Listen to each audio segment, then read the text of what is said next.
Why do we see ourselves the way we do? Culture often dictates that our worth, path, and identity are determined by our race, our gender, the things we've done, and the things that have been done to us. Projections of the lives of others and the state of our world saturate our news feeds, making it difficult to distinguish the real from the highlight reel. I'm Natalie Manuel Lee, and in this series, I'll be digging beneath the surface to uncover what it really means to be bold, transparent, and confront our shame. In this season, I'll be speaking with people at the top of their industry, from the realms of music, radio, politics, television, and philosophy, to find out how they navigate shame and translate their hardships into opportunities to refine themselves instead of define themselves. So, how do we rise above challenges to truly operate in our purpose and identity?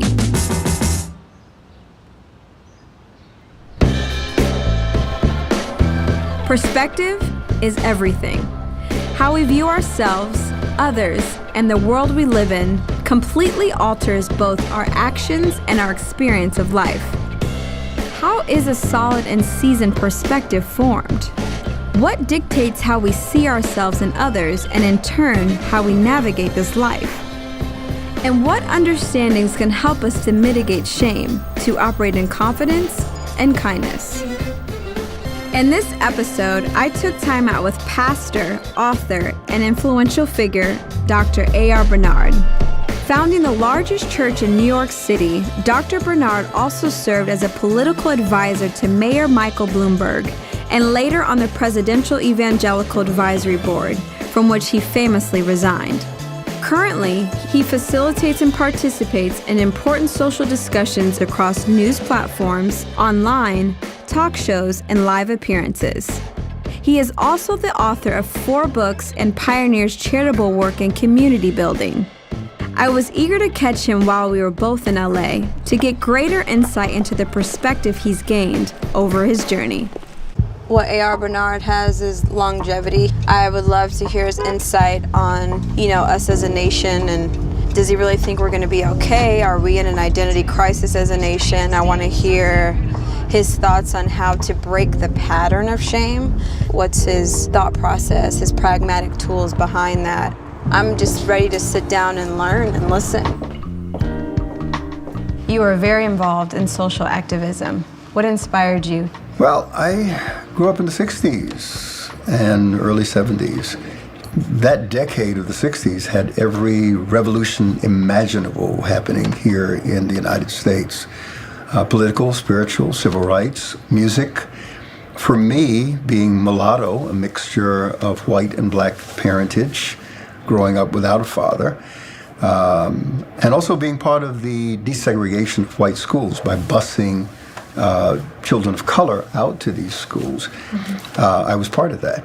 So it made me conscious of those realities. I lived in 2 worlds and grew up in those 2 worlds. Became very conscious of the disparities in our nation, wanted to do something about it.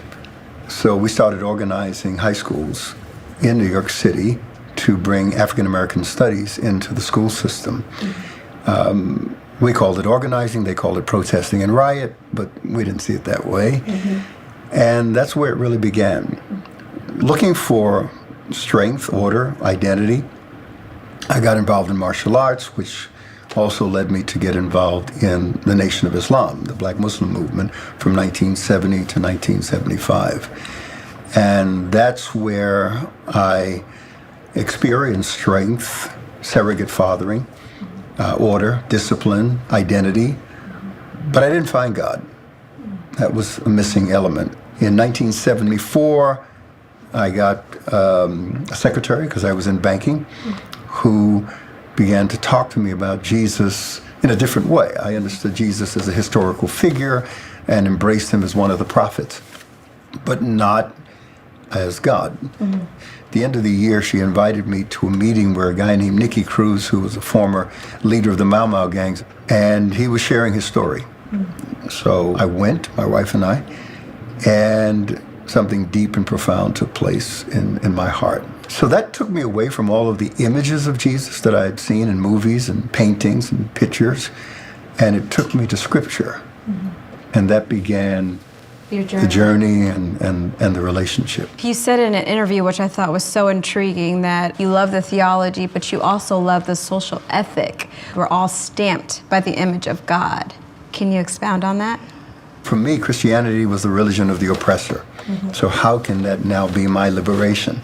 I didn't buy into that. And as I began to read the Scripture, I realized that God established a very foundational principle that should be the guiding principle for all of human society. And that is, before we experience education, power, money, ethnicity, racial identity, or anything like that, we're all stamped with the image of God. So that became, for me, the source of dignity, worth, value, and respect. And that was important as I sought to move through the identity crisis. So with that, the starting point, now it was up to me what I was going to build on that. And that was critical, especially with all of the racial issues, class issues that were present in American society that, I was face to face with growing up. Knowing that you are made in the image of God brings a sense of innate value and therefore a freedom from shame. Knowing that others are made in that very same image should pave the way for an equitable society. But this notion begs a question.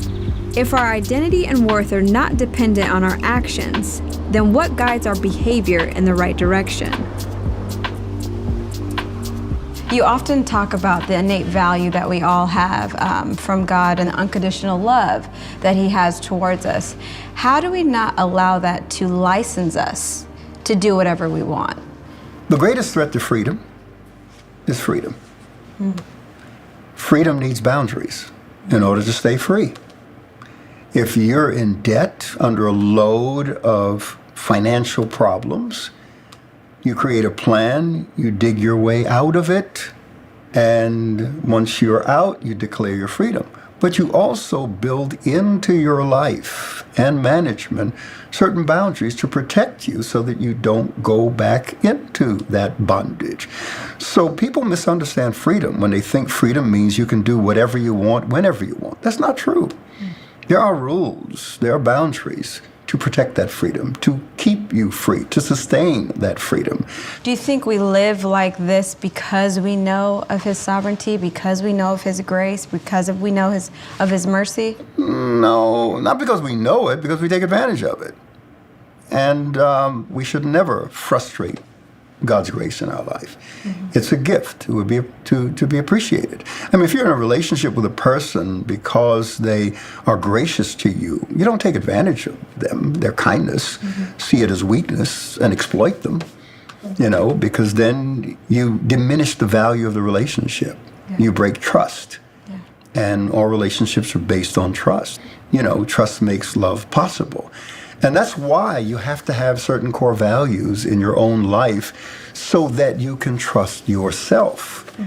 Because you really can't navigate in a world where people often can't be trusted if you can't trust yourself to draw the lines, to make the decisions that create the boundaries to protect yourself. So trust is the key That's the to key. love. Yeah, I mean, God's greatest challenge with us as human beings is getting us to trust Him. Yeah, I couldn't agree with that more because I feel like a lot of times in order to trust, you have to relinquish control. Yeah. Yeah. And the question is, why do I want control? Does it make me feel more secure in the relationship? What is it about me? So you really have to be willing to examine yourself and understand yourself. The scripture says, love God with all your heart, soul, mind, and strength. But then love neighbor as self. Notice that relationship there. So if I'm struggling to love me, it's going to be difficult for me to love someone else. So self-love, a healthy self-esteem, self-worth, self-dignity is critical to me loving someone else. Do you care about what people think about you? It depends on the intensity of the word care. Are we conscious of it? We are human. But do I allow it to dictate how I feel? Do I allow it to evaluate who I am as a person? Absolutely not. How do you get there? Because for a lot of people, that's difficult. Even believers and even people that have a great relationship with God still care about what the outside opinion might say. If your sense of worth, value, and identity comes from other people, you're not going to stand up to external criticisms, and you're not going to have a quality of life that represents the stability that comes when you're solidly planted in that identification of the image of God. People's opinions are like fashion. It's the shifting mood of society. And the mood shifts. The style shifts every season. And your self-esteem can't be based upon things that shift like that. That's hard, though. That's a challenge. Life is hard, but it's not impossible to live above the fray. Yeah. Life is hard. Some will encounter more hardships than others, but we all face sorrow one way or another. I appreciate the perspective that Dr. Bernard has, and what I know from this journey is that wisdom is often forged in the fire. I was curious to uncover more of the experiences that helped shape Dr. Bernard's perspective. My mom ran track for Panama, Venezuela, Jamaica, and she was preparing for the Helsinki Games and met my father, who pursued her. Twice her age, white Spaniard. She, black woman, lost her virginity to him.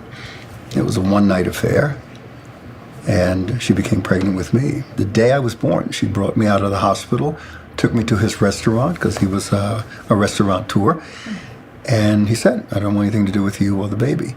So she was faced with quite a decision, and she kept me. Problem is, with that, she lost a full scholarship to come to the United States. She was also removed from the Olympic team. So for the first 3 years, because my father rejected us, she was really depressed. As I got older and asked questions about who he was and the role that he played, my mother was so deeply wounded by it that it was not a conversation that we could have. So I got that, and I backed off. Something interesting happened when I was 40 years old. I was driving into the office, and I was reflecting on my accomplishments and the fact that I did not have a father to share them with, to affirm me, to say, I'm proud of you. And it was a deep moment because I'd never thought about it that way all those years of my life. So out of that, I sucked up the tears, it took some courage, and I said, okay, I'm going to call my mother. And she told me the story. I said, why didn't you tell me this from the beginning? Because at one point you told me he was dead. Well, he was dead to you because he didn't want anything to do with you or me. And she said, I thought if you knew how all of this went down, that you would be ashamed of me. And I didn't want to lose you. And it was a tough moment for her because you could see that even 40 years later, she never really healed from that wound. Do you think in order to heal, we have to confront? Truth brings the conviction necessary for change. And once you're confronted by that truth and you embrace it wholeheartedly, it's liberating. Shame is a heavy burden, and the fear of confronting it can cause us to carry that weight for far too long. Truth, although often painful, sets us free. Dr. Bernard went on to become a father to 7 sons of his own. But in 2015, his firstborn son tragically passed away, bringing a grief that no parent should have to bear. Take me back when you lost your son. Wow. February 2015. I was actually in Singapore. It's 8 o'clock in the morning there, 8 o'clock in the evening here in the United States. And I get a call from my second-born son that his older brother is having a very severe asthma attack. They're at the hospital. And we're praying. And within minutes of that prayer, my son says, "Dad, I don't think he's going to make it." And then 30 seconds later, he said, "Dad, he's gone." I cannot fully describe that feeling of coming to grips with that kind of loss, because now I, on the other side of the world, have to call my wife and tell her. And firstborn son, after trying to have children for the first 3 years of our marriage, he was a miracle, a gift from God, only to now seem like he's being taken away. But I had to call her. The scream, the anguish that came from a place so deep, I would have to say it came from the womb, because he was there in her womb. That was the longest day of my life, because I could do nothing about the distance. And I'll never forget the feelings, the emotions that I had to wrestle throughout that day. And then throughout that flight. And then not being there until he's now in the morgue. It was a very deep and profound moment for me. Because, look, I've been in ministry for 41 years. I was comforting others who lost their children, who lost a loved one. And now that became my reality, my wife's reality. You know, we all grieve differently, and grief is a process, but nothing is the same. You don't return to normal. It creates a new normal. Because holidays are different, birthdays are different, Christmas, Thanksgiving, all that's different. During that time, what was your language like with God? My relationship with God is one that bows to his wisdom. I'm fully surrendered to his foreknowledge. And my comfort is in that. Those divine attributes comfort me when there's something that I can't understand or can't explain. One of the beautiful things about Christianity and the Christian faith is mystery. Because if we could explain it all and explain God, then he's no longer God. We figured him out. We've now reduced him to the finite mind of a human person. But he's an infinite God, so much greater than the universe. So it puts things in perspective. And that is the anchor of my soul. When your perspective is firmly anchored in something that not even the most trying circumstance can destroy, there is an enduring hope and a grounding wisdom that is birthed. Whether it be tragedy coming upon us or shameful failures of our own making, what can we do with the burdens of the past? How can we make sense of the bad and the past for today? You have to have a positive evaluation of that past. What lessons came out of it? What wisdom can I draw from it? I've got to move beyond the hurt, beyond the brokenness. And I've got to say, okay, what can I take from the past and invest in the future? Life's greatest lessons are learned through sorrow. Failure and sorrow is the womb for success. We draw from that. I mean, every successful person has a list of failings that they drew from in order to become successful. They didn't allow their past to define them. They didn't allow their past to imprison them. You've got to make that decision. All change begins with a decision. But you've got to make that decision. And then you have to have the courage and discipline to live out that decision. You've got to move from being a victim in your thinking to being a victor. That's the only way things are going to change. If you want to wallow in self-pity, if you want to say, woe is me, and feel that you're entitled to something because of what you experienced, then you're going to stay imprisoned to that past. How are you going to fashion what's ahead of you? You can't do anything to change the past, but you can change your perspective of the past and invest a better, newer perspective into your future. Don't be a victim, be a victor. Absolutely. That's good. We are in a tumultuous time as a country. Do you believe we'll be okay as a nation? Absolutely. I believe we'll be okay. I believe God is in charge. I believe God's hand has been on America since its inception. And I love this country, what it stands for, its values, and the fact that it's designed in such a way that we can hold it accountable to those values and those principles.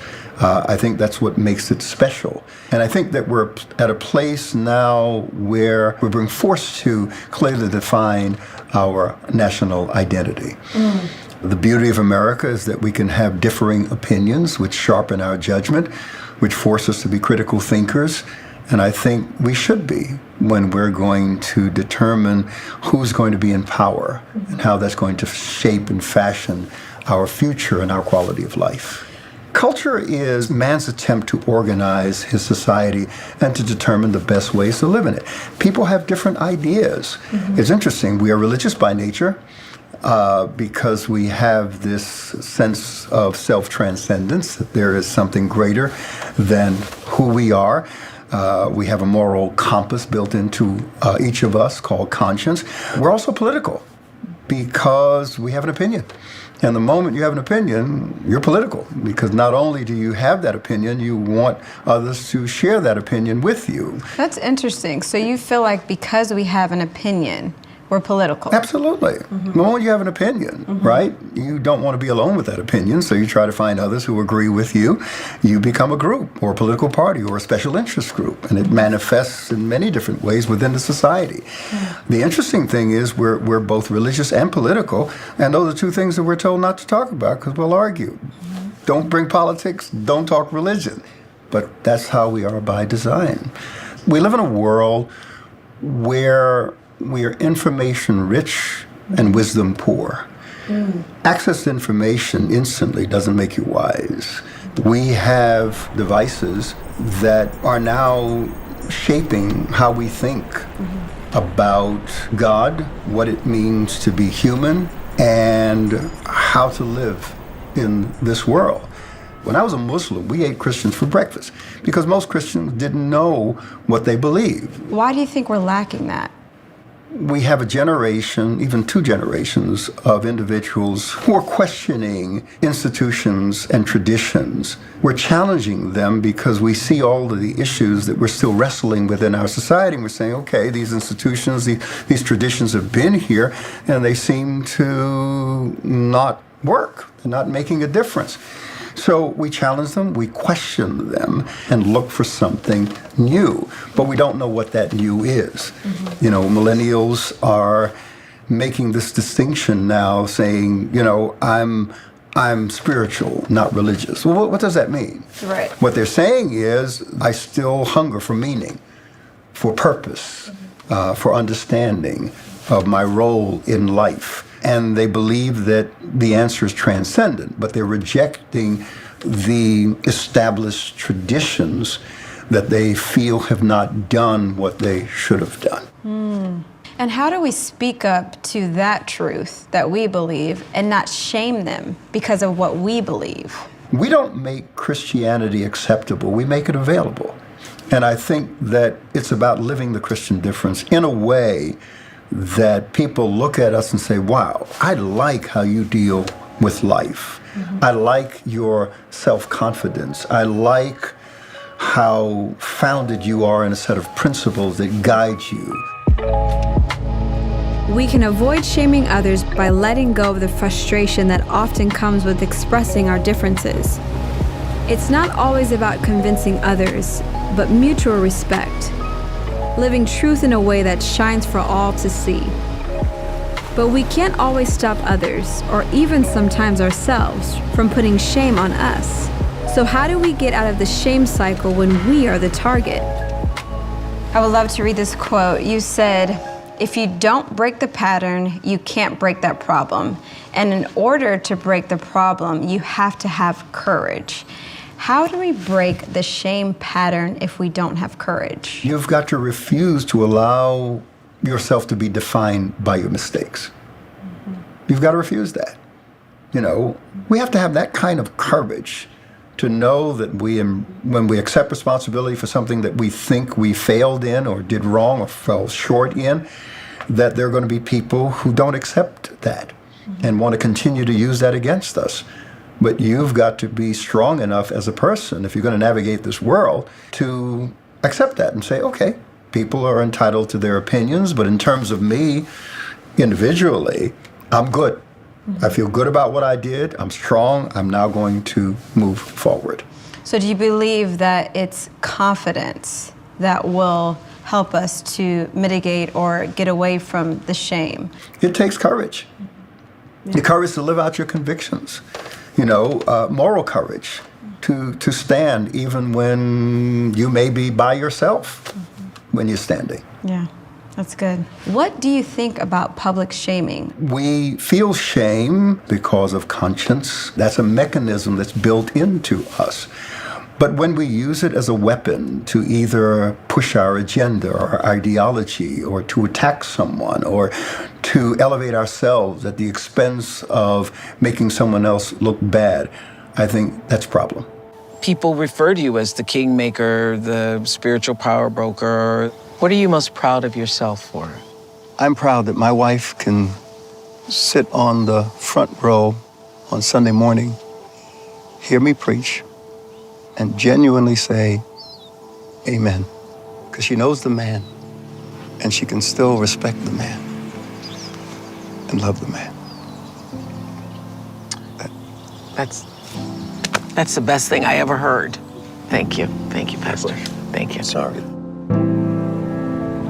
It's freeing when we realize what's truly important in life, what no one can take away from us, our unconditional value and our personal integrity.